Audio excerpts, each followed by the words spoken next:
Well, hello and welcome back. It is, again, a privilege to be with you. And it's a real privilege to be sharing with you some of these health tips that will take you throughout your life. We've been looking at this life colors. We've been going through the different colors. We've done gray, we've done purple, we've done blue. Today we're going to do a very important topic, cancer.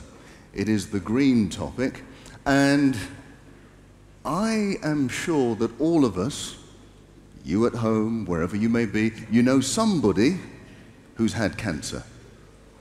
But I want to take you back to the 1970s, and the Premier of China was dying from liver cancer. Now, he did something very interesting. As he was dying, he wanted to find out, why are people in China dying from cancer? Very good. On your deathbed, you want to find out how can he help the rest of his nation. So what he did a survey right the way throughout China. And you know, one of the great things about having a totalitarian system, everybody had to answer the questionnaire. No one was allowed to say no. So they went throughout the whole of China. This is the largest study that's ever been done on human beings about health. It's so big that it took over 880 million people were involved. The study was so large that over 650,000 researchers were used. I mean, if you had a study that just had 650,000 subjects, that would be big. But this was the number of researchers. And what did they find out? They discovered that when you go throughout China, there are different rates of cancer in adjacent places. Some places had incredibly high rates of cancer like we have in the West, in America, in Europe, like 1 in 3, 1 in 2.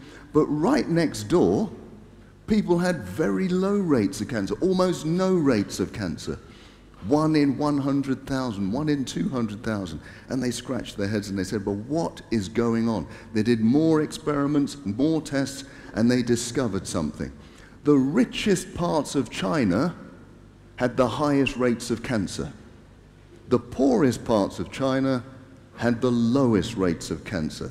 They couldn't understand that. They kept doing research work and they came up with some conclusions. Now, this is the China study. You may have heard of it. As I say, the biggest study ever done on human health. And what they discovered, the take-home message was, the more animal fat, the more protein from animals, the greater the risk of cancer. Now, here's something that may surprise you, especially cow's milk. I'll just let that sink in. So cow's milk, they discovered, caused cancer. Wow. Well, let me tell you, all of the researchers didn't believe it because they're all meat eaters, milk drinkers. So they did more experiments. They said, well, look, let's try out this test. And they tested a load of mice. They got 1,000 mice. They injected them with something called aflatoxin. This is a peanut toxin. If you inject a mouse with aflatoxin, all of them will get liver cancer. So they injected them, they all got liver cancer, they all died. Now, the mice's diet, or the rat's diet, is about 20% milk protein. So what they then did, they got a new strain of rats. They reduced the milk protein to below 5%. They injected them with the aflatoxin. None of them got cancer. Okay, I want to make sure you understood this. They inject them with something that will definitely cause cancer. They lower the amount of milk protein in their diet. None of them got cancer. So it verified that something in milk, and they discovered it was casein, the protein in milk, literally promotes cancer. Now, let's go back to some basic. What is cancer? I wonder if anybody can guess how many cells we have in the human body, roughly. Shout out a figure. How many cells do you think we have in the human body? 2? Did somebody say 2? No. A few billion? A bit higher. We have, on average, 50 trillion cells. 50 trillion cells. Each cell has a copy of our DNA. In fact, each of those 50 trillion cells, if you unwind the DNA, it's about 2 meters long. Each of those strands of DNA have about 50,000 genes on them. So think about it. You have 50 trillion cells, each with 50,000 genes. If one of those genes goes wrong, and it's highly likely, right, with that high number, if one of them goes wrong, you can get uncontrolled growth, and that is what cancer is. That cell will continue to divide and divide and divide until you get a lump, and then it becomes a cancer. That's exactly what cancer is. Here's something that may shock you. All of us have cancer. Everybody listening at home, everybody in here, we all have cancerous cells in our body. Now, the reason why we don't have the disease is because our immune system is so well put together that it will discover any emergent cancer and destroy it very quickly. That's the beauty of having a fantastic immune system. That's why we have to protect it. Okay, I think of it like this. Cancer is just one battle lost after millions of battles won. Every single day you are fighting cancer, but your immune system destroys it and takes it away. Right, I like to think of cancer as a weed growing in the garden. You don't want it there, but how do you get rid of it? One of the best ways to get rid of it is to stop it from feeding, to starve the cancer. Now, how do you starve cancer? Well, what does cancer like to feed on? Anybody know? I hear the word sugar. You're absolutely right. Sister Finley was telling us about all the junk food, all of that junk food which is rapidly high in sugar, loads of refined sugar, that just feeds cancer each and every day. If we eliminate the refined sugars, you can eliminate some of the causes, some of the triggers for cancer. What else does it like to feed on? Look at this. Animal fat. We said that in the beginning. This is a part of the study, the China study.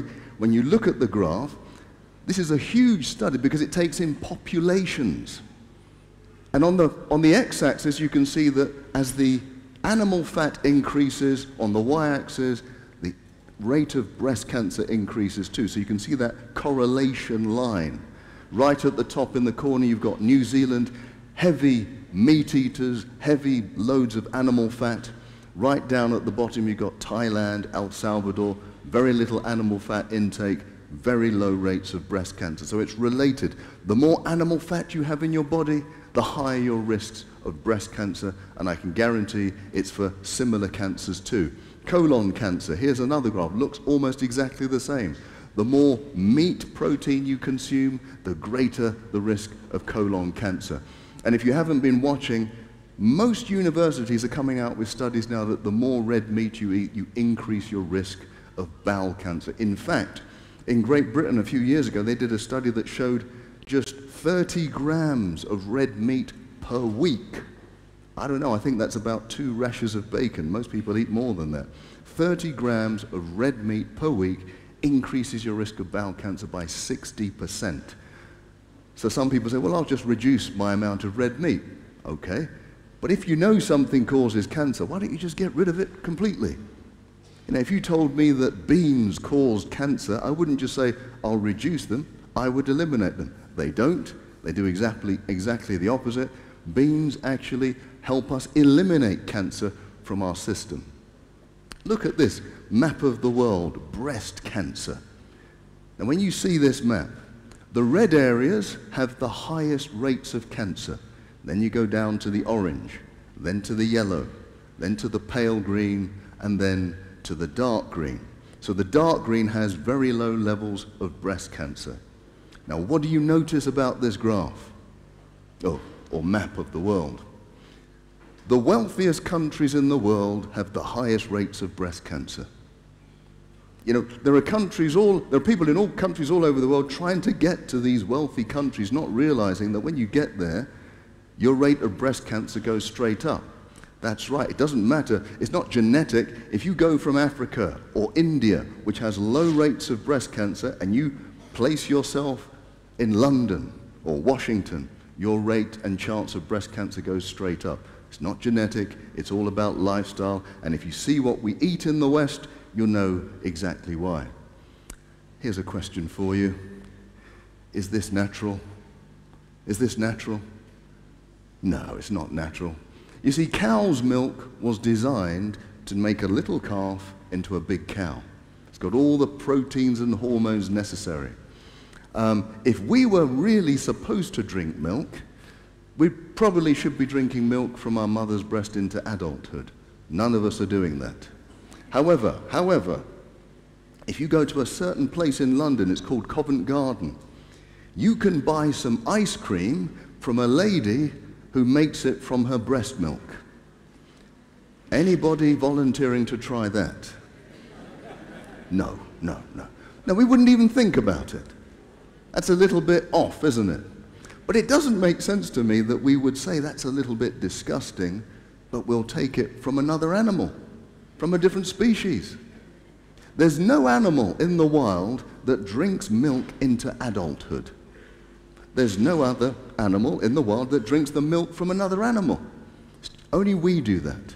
And we're the ones who are suffering from cancer and diabetes, and we wonder why. I don't know if you've ever heard of this lady, Angelina Jolie. She's a famous movie star. Well, she went to her doctor, and her doctor says, you have the gene for breast cancer. Some people who have breast cancer have the gene for it. Around about 5 to 10% of people who have breast cancer. So her doctor told her this, and so she said, look, I don't want to get breast cancer, so what I'm going to do is have a mastectomy. I'm going to remove my breast before the cancer comes. I guess you can understand that. But what her doctor didn't know, and this is what I would have told her, is look, there have been studies done for years about breast cancer and the gene for breast cancer. And look at this. It says that women who have the defective gene for breast cancer, if they were born before 1940, their risk of breast cancer by the age of 50 is 24%. If they were born after 1940, it goes up to 67%. Why should that be? Any ideas? Do you know at home? Look, the most important thing, what is that date, 1940, by the way? What was going on then? The Second World War. So this was a British study. I don't know if you've ever seen pictures of Britain during the 1940s, but Britain looked very poor. It was so poor, we had to ration our food. You could not have loads of sugar and chocolate and cakes. It was just ration. You could probably have about this much sugar for a whole month. There was no obesity. There was no breast cancer. There was no diabetes. There was no high blood pressure. It's only after, when I see children now going to school, they've got a big can of Coke in the hand and a big bar of chocolate in the other hand, and that's what's increased our risk of breast cancer and other cancers. Look, I'm not suggesting that we need another war to get rid of cancer. I'm not saying that. Please don't quote me. But what I am saying is if we just ate a little bit poorer, do you know what I mean? Like the poor people of China who didn't get the cancer, but the rich people of China had the cancer. Just because it's available, we don't have to have it. When I go to the supermarkets these days, most of the aisles of the supermarket, I can't eat or drink anything. The only ones I've got is the water and the fruit and vegetables. That's about it. Everything else is just temptation for me. I told you about my sugar addiction, you know, but you're not judging. Fantastic. Okay. Moving on, how do I prevent cancer? That's what we want to know, right? Because you know people who've got cancer, had cancer, how can I prevent myself from getting it? Well, you've got to listen to Sister Finley, you've got to listen to Pastor Mbaga, what they've been saying over the past few days. Look, exercise, drink the water, have a healthy plant-based diet. Yesterday, Pastor Mbaga, maybe I should call him Dr. Mbaga, he was talking about stress. If you deal with your relationships, bringing down your cortisol levels, Cortisol wipes out the immune system. I've said to you that it's the immune system that picks up cancer early. Now, if you're having arguments every night, did you know that your immune system just gets wiped out completely for 24 hours? Now, imagine if you're having these arguments every single night. All of that stress, your immune system goes to sleep. All of these cancers that would have been picked up are now growing and growing until you have the disease. So, what can I do? I would add to that healthy lifestyle. For all of us, we should be on a high level of vitamin D3, especially we as black people, even though we're living in a hot country here, we should have high doses of vitamin D3 because most people get vitamin D from the sun. The sun hits the skin, converts cholesterol into vitamin D, and then it does all of its good work.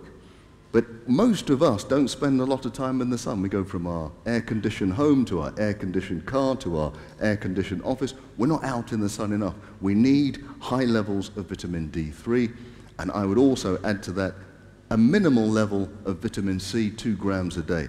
So adding to the healthy lifestyle, all that has been talked about since we've been here, the water, the exercise, the diet, you need to add these things to improve your chances of not getting cancer. What on earth do I do if I have cancer? Here's the key. And if you know somebody with cancer, this is quite relevant to you. The first thing I will say to you is get some treatment. I've told you over the past few days that, look, you can reverse type 2 diabetes. You can reverse high blood pressure, heart disease. I'll tell you later that you can reverse arthritis and many diseases by following simple steps.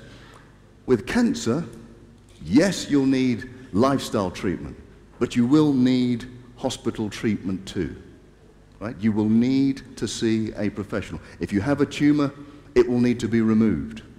So don't just think, oh, well, I'll just go it alone. Don't go it alone, get treatment. But be active in the treatment.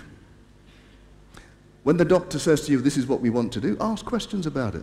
Doctor, what is the chances that it will improve if I take this treatment? And if I don't take the treatment, what are the chances that it will get worse?